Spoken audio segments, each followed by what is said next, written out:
AIR-1 का target छोड़ दो। छोड़ दो, तुमने कभी नहीं रखा था। कारण बता सकते हो उसके पीछे का? केजी या एचकेजी थी शायद, तब भी उधर प्रिंसिपल ने कहा था आप हमारा स्टार लेके जा रहे हो। 14,75,103 sounds like a random number, but it is not. This is the total number of students who appeared in JEE Mains 2025. That is so many people that you would need Wankhede stadiums over 45 times to fit them all. Now imagine this, out of all these students, only one got rank 1. And the chance of that happening is 0.00068%.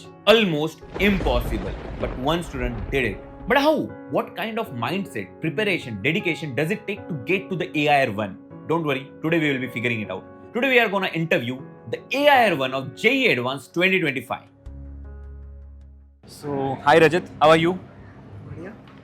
बढ़िया। क्या होगा आप? थके हुए मुझे तो मैं देखा ही है सुबह से यार, interview to interview, back to back. देखो ये अपना वैसा इंटरव्यू नहीं रहने वाला, ये एकदम नॉर्मल कन्वर्सेशन रहेगी। मुझे जानना है तुम्हें कैसा फील हो रहा है आज, क्या चल रहा है मतलब तुम्हारे मन में? पहले तो मुझे पता है कि टायर्ड हो, भूख लगी है, प्यास लगी है, उसके अलावा बताना। देखो रिजल्ट का आइडिया था मेरे को, मतलब हाँ इतना ज़्यादा अंतर नहीं होता रैंक 1 2 3 4 में ना। तो इतना श्योर था कि पहले 4 5 में आ रहा है आंसर किसी हाँ, आइडिया हाँ, लग जाता है ना।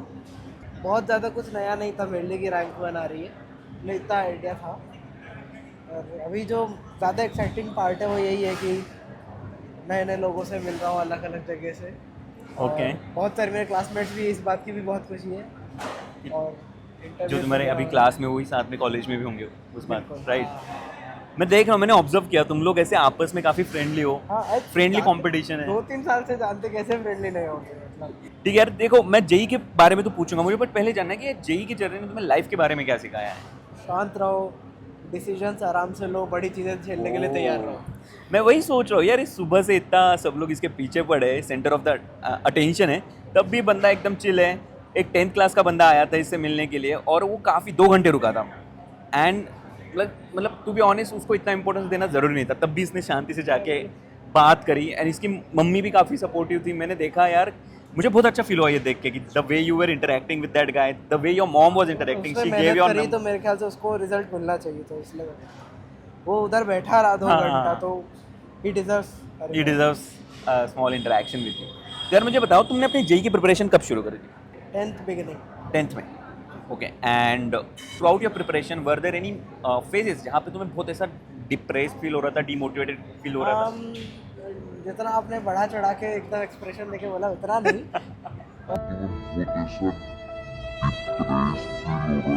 वो रहता ही है कि अरे यार मार्क्स कम आ गए, पर फिर वो उसके साथ एक और चीज़ आती है कि चलो ठीक है अगले टेस्ट में इम्प्रूव करेंगे, गलती अगली बार ना करने की कोशिश करेंगे। वो सब हाँ हाँ रहता है। हाँ।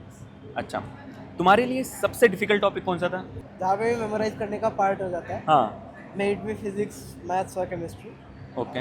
वो मुझे रिलेटिवली टफर साइड पे लगता था, पर विद टाइम मैंने कर लिया। तो जो टॉपिक में काफ़ी ऐसा याद रखने वाली चीज़ें थी वो डिफिकल्ट जाती थी, तुम बोल रहे हो? हाँ मुझे लगती थी, क्योंकि मैं पहले तो शुरू ही नहीं करता था कि यार कौन ही करे। हाँ। और जब एकदम ऐसे सेट कर लिया कि हाँ करना है, हाँ, फिर हाँ। करना है, तो फिर करना शुरू किया और हो गया। ओके। और सबसे फेवरेट टॉपिक कौन सा था? ऐसा कुछ? Question, yes. ओके, कुल। अगर तुम अपनी प्रिपरेशन दोबारा शुरू करते हैं, नहीं नहीं जस्ट इमेजिन, नहीं। तो is there anything which you could have done differently? मतलब I am not asking in जो टर्म्स चीज़ ऑफ पहली हैविंग बार द निकलती है वो इंप्रूवमेंट। बेस्ट होती है, क्योंकि वो मतलब आपको ज़िंदगी भर याद भी रहती है। वो अपने आप में एक, आप बहुत उत्साह के साथ करते हैं जब कोई चीज़ आप पहली बार करते हो, राइट? वो एक इंटरेस्ट लेवल बहुत ज़रूरी होता है जेई में, क्योंकि आपको भी पता है जो भी बच्चा पढ़ने आ रहा है यहाँ पे वो भी पहली बार ही देख रहा है, पहली बार सीख रहा है, तो वो एक इंटरेस्ट लेवल उसका अलग होता है। तो वो एंथुसियाज्म आप कभी मैच नहीं कर पाओगे अगर आप दूसरे बार। Okay okay. यार सब लोग तुम्हें एज एन AIR-1 करके नरेट कर रहे हैं, but how do you want yourself to be introduced apart from the AIR-1 tag?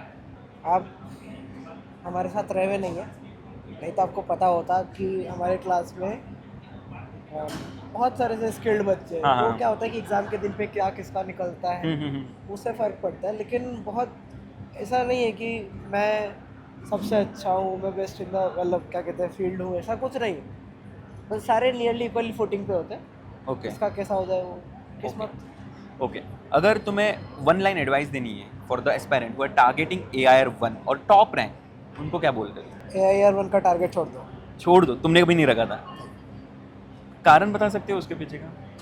आपको 2 महीने में 4.5 करोड़ कमा सकते हो क्या आप? अगर आप ये लेके बैठ जाओगे कि मेरे को कमाना है, फिर नहीं कमा पाए तो आप दुखी होगे ना, मेरे को ये बताओ बस। Yeah. Simple. Okay, so then what is the right way? If ये अगर ये तरीका सही नहीं है तो सही जब आप तरीका सीख क्या रहे है? हो तो आपका गोल है सीखना, That's it, हो गया। तो तुम्हारे प्रिपरेशन और के जब टाइम आप पे जब आप जैसे सीखना खत्म हो चुका, जब आप सब पढ़ चुके हैं, उसके बाद आपका एक ही गोल है, अप्लाई करना। आपका मेन गोल ये होना चाहिए कि जितना मुझे आता था मैं उसका 100% या मैं 110% डिलीवर कर पा रहा हूँ, ओके, है ना। मतलब आपका इसीलिए मिस्टेक हो गई, ये सारी चीज़ें इरेडिकेट करना फिर आपका goal. So giving your best should be the goal rather than हाँ, हैविंग द जब सब टारगेट सीख ऑफ लिया आपने, हाँ, उसके बाद पहले आती है कि आपको कंसेप्ट आता नहीं आता, उसके बाद आती है accuracy. Okay, what's your future plan now? अभी IIT JEE sir, okay, see you soon at IIT Bombay then. बिल्कुल। क्योंकि मैं बॉम्बे में ही रहता हूँ, बॉम्बे से ग्रेजुएट हो अरे चुका वाह, हूँ, तो वी वहीं कैन रहते मीट हैं? अगेन। हाँ, बॉम्बे में ही रहता हूँ, जॉब मेरी वहीं पे है। ओह, यस, सो आप अपन मिलते हैं दोबारा। अभी आई नो कि तुम काफ़ी हड़बड़ी में हो, इसलिए मेरे पास और क्वेश्चन है, बट मैं तुम्हें डिस्टर्ब नहीं करना चाहता हूँ और थैंक यू ज़्यादा। सर। एंड तुम काफ़ी टायर्ड दिख रहे हो, but that's why I am like stopping this now, but we will meet once again. Bye bye, all the best, thank you so much. Deepak Gupta है। अच्छा, मैं कोटा का ही निवासी हूँ ओके, और राजेश गुप्ता का फादर हूँ। अच्छा मैं श्रुति अग्रवाल हूँ, राजद की मदर। अच्छा सर एंड मैम, अभी पेरेंट्स को आप क्या एडवाइस देना चाहोगे जो उनका बच्चा भी जेई की प्रिपरेशन करना चाहता है या फिर करने की सोच रहा है?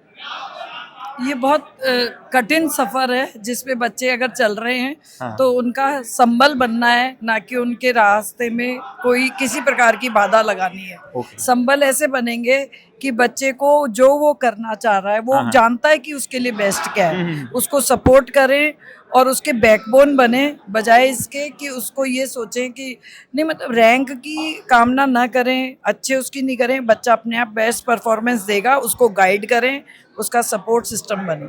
कई बार क्या होता है कि बच्चे जेई के लिए प्रिपरेशन नहीं करना चाहते, तब भी पेरेंट्स फोर्स करते हैं, तो what do you think about that ma'am? गलत है बहुत ये चीज़। तो बच्चा जो जिस फील्ड में जाना चाहता है उसको उस फील्ड के लिए उसको फ्री रखें। ज़रूरी नहीं है कि सभी बच्चे इंजीनियर बन जाएंगे तो ही कुछ कमाल कर पाएंगे, सभी बच्चे आईआईटी कर लेंगे तो ही कुछ कमाल कर पाएंगे। हर एक का पोटेंशियल अलग होता है, हर एक की कैपेसिटीज़ अलग होती हैं। तो उस चीज़ को माँ बाप से बेहतर कोई नहीं पहचानता, वो पहचाने और अपने बच्चे को सपोर्ट करें। बचपन में रजित कैसा था मैम? बचपन में जैसा भी आप देख रहे हैं वो बचपन में भी ऐसा ही था, सीधा सरल, मेरा बहुत ही प्यारा सा बच्चा और बहुत सिंसियर बच्चा रहा है शुरू से। बचपन में भी इसी तरीके का था, सबके साथ रहने बचपन वाला, से ही सबके होशियार था। हम बिल्कुल बचपन से होशियार था। बचपन में जब हम इसके किंडरगार्टन स्कूल से हाँ, जब हाँ, हम 12 में रहते थे, जब हम वहाँ से शिफ्ट होके बूंदी ट्रांसफ़र हुए हमारा, तो हम जब इसको वहाँ से लेके आए तो उस स्कूल की जब तो ये केजी में ही था, केजी या एचकेजी थी शायद, तब भी उधर प्रिंसिपल ने कहा था आप हमारा स्टार लेके जा रहे हो। ओह। बचपन से बहुत सिंसियर था, बहुत रिस्पेक्ट करता था अपने टीचर्स की। एक तो क्या इसकी स्टडीज के लिए हमने जितना किया होगा ना, उससे ज्यादा इसने खुद ने अपना रास्ता खुद बनाया है। अच्छा। जैसे ओलंपियाड्स वगैरह आप जानते हैं, हम आजकल के पेरेंट्स तो फिर भी बहुत अवेयर रहते हैं, पर चूंकि हम दोनों जॉब में हैं तो बहुत ज्यादा इन चीजों पे ध्यान नहीं दे पाते। ये अपने आप ही सारा, जैसे अभी इसने बोर्ड्स की इसने रिवेल की हाँ। कॉपीज डाली तो इसने सारा पूरा उसका अपने आप ही करा, एनालिसिस अपने आप ही लिखा। जेई में इसने आंसर की में 2-3 इसको थे ऑब्जेक्शंस, वो इसने सारा अपने आप ही करके, ओलंपियाड्स की कोई फॉर्म भरता था तो ये सब अपने आप ही खुद की स्टडी करके ही भरता था। Okay. हमारा बहुत ज़्यादा बस एज अ पेरेंट हमने इसको बहुत सपोर्ट किया है, नो डाउट, और आगे भी करेंगे, आखिरकार बच्चा हमारा है। और बाकी इसने जो अपने एजुकेशन में जो भी किया है ना, वो इसका खुद का क्रेडिट।